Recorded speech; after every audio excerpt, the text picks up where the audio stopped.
Assalamualaikum warahmatullahi wabarakatuh. Perkenalkan, saya Adistri Liputo dengan NIM 811424101 dari kelas C jurusan Kesehatan Masyarakat Universitas Negeri Gorontalo. Tujuan saya membuat video ini untuk memenuhi tugas mata kuliah kewarganegaraan yang diampu oleh Bapak Roni Lukum, SPD, MSc. Dalam video kali ini, saya akan menjelaskan materi tentang geostrategis dalam konteks ideologi di Indonesia yang menggunakan analisis SWOT. Selain itu, saya juga akan menjelaskan materi tentang geostrategi dalam konteks politik, ekonomi, sosial budaya, pertahanan, keamanan, demografi, dan sumber kekayaan alam.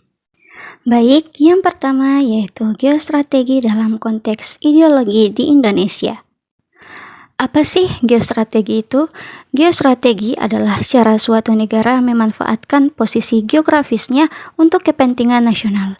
Di Indonesia, geostrategi berkaitan erat dengan ideologi Pancasila sebagai dasar dalam perencanaan dan pelaksanaan pembangunan nasional.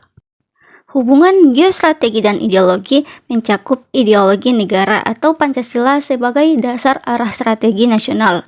Geostrategi Indonesia yaitu ketahanan nasional yang bersifat menyeluruh, terpadu, dan berkelanjutan, yaitu ada tujuan yang menjaga keutuhan NKRI, identitas bangsa, dan kestabilan pembangunan. Nah, dalam pendekatan analisis SWOT, yang pertama yaitu strength atau kekuatan adalah posisi strategis di jalur perdagangan dunia, ideologi Pancasila diterima semua golongan, kekayaan alam melimpah, keanekaragaman budaya, dan suku. Nah, pada weaknesses atau kelemahan, yaitu kurangnya pemahaman ideologi di kalangan generasi muda, ketimpangan pembangunan antar wilayah, dan ketergantungan pada negara maju dalam sektor teknologi. Pada opportunities atau peluang, yaitu antara lain peran aktif dalam geopolitik Asia Pasifik, peningkatan kerjasama ASEAN dan global, digitalisasi pendidikan kebangsaan, dan meningkatkan soft power melalui diplomasi budaya. Nah, pada threats atau ancaman ada radikalisme dan terorisme berbasis ideologi, konflik wilayah dan potensi perebutan sumber daya alam, dan ancaman terhadap kedaulatan digital. Adapun upaya memaksimalkan kekuatan dan peluang, yaitu pendidikan ideologi Pancasila sejak dini, pemanfaatan posisi geografis untuk menjadi poros maritim dunia, dan memperkuat pertahanan negara berbasis geopolitik. Dan adapun mengatasi kelemahan dan ancaman yaitu pemerataan pembangunan, penguatan ketahanan nasional berbasis nilai Pancasila, dan peningkatan literasi digital dan ideologi. Dari kesimpulan yang kita dapat yaitu geostrategi Indonesia harus berpijak pada ideologi Pancasila agar mampu menjaga keutuhan dan kedaulatan bangsa. Posisi strategis dan kekayaan alam adalah kekuatan, tapi juga membawa tantangan seperti radikalisme dan pengaruh ideologi asing. Melalui analisis SWOT, kita bisa melihat pentingnya mengoptimalkan kekuatan dan peluang, serta mengatasi kelemahan dan ancaman dengan strategi yang menyeluruh. Dengan begitu, geostrategi yang berbasis Pancasila akan menjadi fondasi kuat dalam membangun Indonesia yang tangguh dan bersatu. Nah, materi yang kedua yaitu geostrategi dalam konteks politik di Indonesia. Geostrategi dalam konteks politik adalah pendekatan strategis yang digunakan Indonesia untuk menentukan kebijakan politik berdasarkan letak geografisnya yang strategis. Dengan berada di persimpangan dua benua dan dua samudra, Indonesia memiliki posisi penting dalam jalur perdagangan dan geopolitik dunia. Dalam politik luar negeri, geostrategi tercermin dalam prinsip bebas aktif, di mana Indonesia tidak berpihak namun tetap aktif menjaga perdamaian dan stabilitas regional. Di dalam negeri, geostrategi memengaruhi kebijakan pemerataan pembangunan, penguatan wilayah perbatasan, serta menjaga integrasi nasional. Adapun politik luar negeri Indonesia yaitu bebas aktif atau Indonesia tidak memihak kekuatan manapun tapi aktif membangun perdamaian. Peran aktif dalam ASEAN, OKI, G20, dan PBB, dan diplomasi maritim dan kerjasama antara selatan dan selatan. Adapun politik dalam negeri dan geostrateginya yaitu sentralisasi dan desentralisasi kekuasaan, isu perbatasan dan otonomi daerah, yang terakhir yaitu stabilitas nasional bergantung pada pengelolaan keragaman wilayah dan suku. Adapun tantangan geostrategi politik Indonesia, yang pertama separatisme dan konflik lokal, ancaman ideologi transnasional, pengaruh asing melalui investasi dan politik luar negeri, dan ketergantungan pada jalur perdagangan laut. Nah, strategi politik menghadapi tantangan geostrategi ini adalah penguatan diplomasi dan kerjasama regional, pembangunan wilayah perbatasan dan daerah tertinggal, pendidikan politik berbasis wawasan kebangsaan, dan integrasi keamanan dan pertahanan nasional dalam kebijakan politik. Kesimpulannya yaitu geostrategi sangat memengaruhi dinamika politik Indonesia baik secara domestik maupun global. Letak strategis dan kekayaan alam memberi keuntungan, tetapi juga menuntut kewaspadaan politik yang tinggi. Penerapan strategi politik yang berlandaskan kepentingan nasional, wawasan Nusantara, dan ideologi Pancasila adalah kunci dalam menjaga stabilitas dan memperkuat posisi Indonesia di tengah persaingan global. Materi yang ketiga yaitu geostrategi dalam konteks ekonomi di Indonesia dalam isu pengangguran. Kondisi pengangguran di Indonesia yaitu tingkat pengangguran masih tinggi terutama di daerah padat penduduk dan urban. Penyebab utamanya yaitu ketidakseimbangan antara pertumbuhan ekonomi dan penciptaan lapangan kerja, dan pengangguran tersebar tidak merata atau wilayah timur Indonesia memiliki peluang kerja yang lebih terbatas. Strategi untuk mengurangi pengangguran berbasis geostrategi yaitu mendorong investasi di luar Jawa, pengembangan industri berbasis sumber daya lokal, pendidikan dan pelatihan vokasi berbasis kebutuhan wilayah, dan pemetaan potensi wilayah atau kebijakan berbasis data spasial dan ekonomi lokal. Materi keempat yaitu geostrategi dalam konteks sosial budaya di Indonesia dalam isu LGBT. Fenomena LGBT menjadi salah satu isu sosial budaya yang menimbulkan pro dan kontra di masyarakat.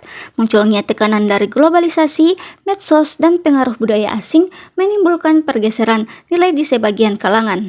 Geostrategi sosial budaya dalam menyikapi isu LGBT, strategi yang bisa diterapkan yaitu pendidikan karakter dan nilai Pancasila sejak dini untuk memperkuat identitas budaya nasional, penguatan peran keluarga, tokoh masyarakat, dan lembaga pendidikan dalam membangun norma sosial yang sejalan dengan budaya lokal. Yang terakhir yaitu dialog terbuka dan inklusif untuk mencegah konflik sosial dan menjaga persatuan. Dari kesimpulan yang dapat kita ambil adalah isu LGBT di Indonesia bukan sekedar soal hak individu, tetapi juga berkaitan erat dengan geostrategi sosial budaya dalam menjaga identitas bangsa. Strategi sosial budaya berbasis Pancasila dan kekayaan lokal perlu diperkuat agar Indonesia tetap menjadi bangsa yang berdaulat secara budaya dan mampu menghadapi pengaruh global secara bijak dan adil. Selanjutnya yaitu geostrategi dalam konteks keamanan di Indonesia. Dalam konteks keamanan, meliputi keamanan politik, sosial, ekonomi, dan lingkungan. Keamanan nasional sangat penting karena menjadi fondasi utama dalam pembangunan dan menjaga kedaulatan negara. Tanpa keamanan yang terjaga, proses pembangunan dan kesejahteraan rakyat akan sulit tercapai. Adapun geostrategis keamanan yaitu penguatan pertahanan wilayah terutama di daerah perbatasan dan pulau terluar, integrasi dan sinergi antar institusi keamanan yang meliputi TNI, Polri, dan lain-lain, dan diplomasi keamanan dan kerjasama internasional, regional, dan global.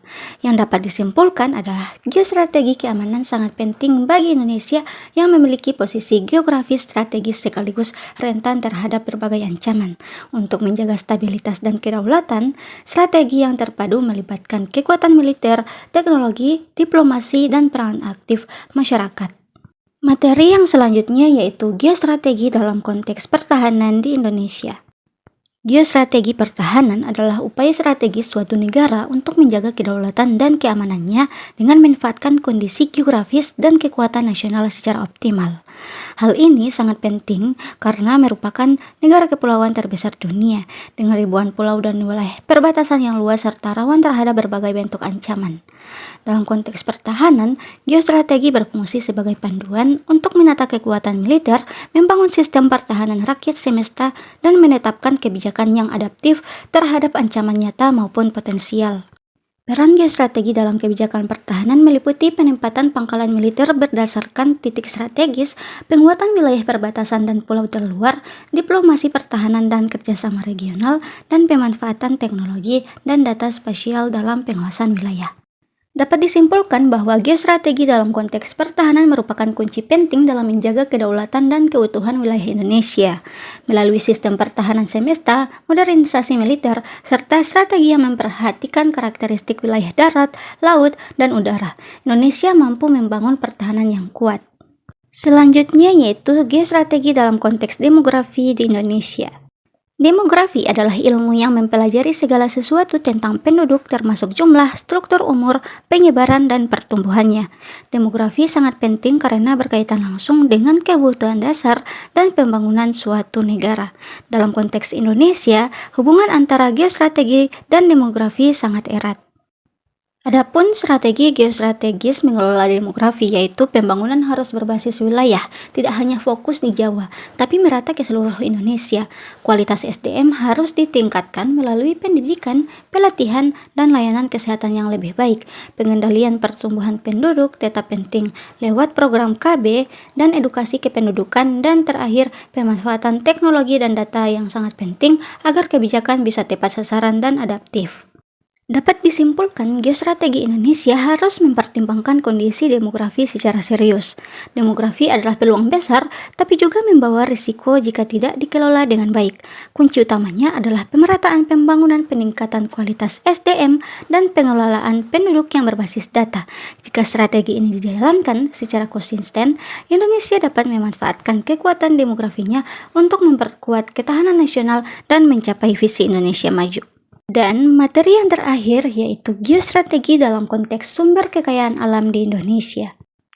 Dalam konteks Indonesia, salah satu aspek penting dalam geostrategi adalah pengelolaan sumber daya alam atau SDA. Sumber daya alam meliputi segala bentuk kekayaan yang berasal dari alam seperti tambang, hutan, laut, dan energi. Semua ini menjadi pondasi bagi pembangunan ekonomi dan ketahanan nasional. Indonesia dikenal sebagai negara yang sangat kaya akan sumber daya alam. Namun, kekayaan ini belum sepenuhnya dikelola secara optimal dan masih menghadapi tantangan besar, terutama terkait keberlanjutan, pemerataan, dan penguasaan. Potensi kekayaan alam Indonesia meliputi sumber daya pertambangan seperti batu bara, nikel, emas, tembaga, dan timah. Dari sumber daya hayati meliputi hutan tropis, keanekaragaman hayati laut dan darat. Dari pertanian dan perikanan meliputi tanah subur dan laut yang luas. Indonesia dikenal sebagai negara mega biodiversity dan maritim terbesar. Adapun strategi geostrategis pengelolaan sumber daya alam meliputi hilirisasi dan industrialisasi yang meningkatkan nilai tambah sumber daya alam dalam negeri. Pembangunan berkelanjutan yaitu menyeimbangkan eksploitasi dan pelestarian. Peningkatan regulasi dan penegakan hukum yaitu melawan eksploitasi ilegal dan korupsi sumber daya alam. Pemerataan akses SDA yang memberikan ruang bagi masyarakat lokal dan adat. Dan yang terakhir yaitu diplomasi sumber daya alam yang memperkuat posisi Indonesia di pasar global lewat pengelolaan sumber daya alam strategis. Yang dapat disimpulkan bahwa Indonesia memiliki kekayaan alam yang melimpah dan sangat strategis. Namun, agar benar-benar menjadi kekuatan bangsa, pengelolaannya harus dilakukan secara cerdas, adil, dan berkelanjutan. Geostrategi ini berperan penting dalam memastikan bahwa sumber daya alam tidak hanya dieksploitasi, tapi juga dijaga untuk masa depan. Jika dikelola dengan tepat, sumber daya alam bisa menjadi pendorong utama kemandirian dan kesejahteraan nasional. Baik, sekian video penjelasan dari saya. Wassalamualaikum warahmatullahi wabarakatuh.